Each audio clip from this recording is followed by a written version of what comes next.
Ang ating Bombo News Analysis ay kaugnay sa pagkadismaya ni Pangulong Ferdinand Marcos Jr. kaugnay sa kawalan umano na makabuluhang progreso sa issue ng West Philippine Sea. At yan ay ihatid ni Bombo Kervin Gamad.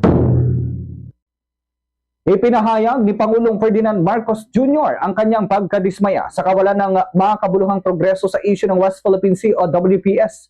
Sa kabila ng pagiging mahinahon at maingat sa paghawak ng Pilipinas sa tensyon sa rehiyon, nananatili pa rin ang agresibong kilos ng China sa ating karagatan. Totoo, hindi lumala ang tensyon, ngunit ito ba ay tunay na tagumpay kung ang ating karapatan ay patuloy na binabaliwala? Ang ganitong pananaw ay delikado. Ang pananatili sa katahimikan habang patuloy ang pambubuli sa ating karagatan ay tila pagtanggap na rin sa pang-aapi. Oo, mahalaga ang diplomasya at kapayapaan, ngunit hindi ito dapat maging dahilan upang isantabi ang ating soberenya. Sa kabila ng mga diplomatikong ngiti at pagbibigay pugay sa Chinese envoy na si Huang Zilian, hindi natin may kakailan na sa kanyang panunungkulan, mas lalong tumindi ang presensya ng China sa ating karagatan.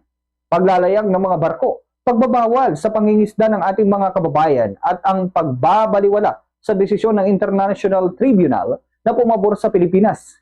Hindi sapat ang maayos na ugnayan kung ang kapalit nito ay tahimik na pagkawala sa ating teritoryo. Kailangang maging malinaw ang posisyon ng pamahalaan. Hindi makikipag-away, ngunit hindi rin magpapatalo. Dapat tiyakin ng Administrasyong Marcos na hindi lamang pagtigil sa gulo ang layunin, kundi ang aktibong pagsusulong at pagtanggol ng ating mga karapatan. Panahon na upang igiit ng mas matatag ang ating posisyon.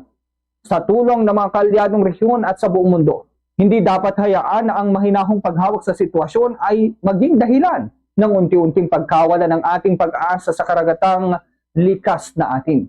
Kung hindi natin ito ipaglalaban ngayon, kailan pa? Ang West Philippine Sea ay hindi lamang isyu ng teritoryo. Ito ay usapin ng kabuhayan, seguridad at dangal ng sambayanang Pilipino. Yan ang ating Bombo News Analysis. Ako si Bombo Kervin Gamad, Basta Radyo. Bombo!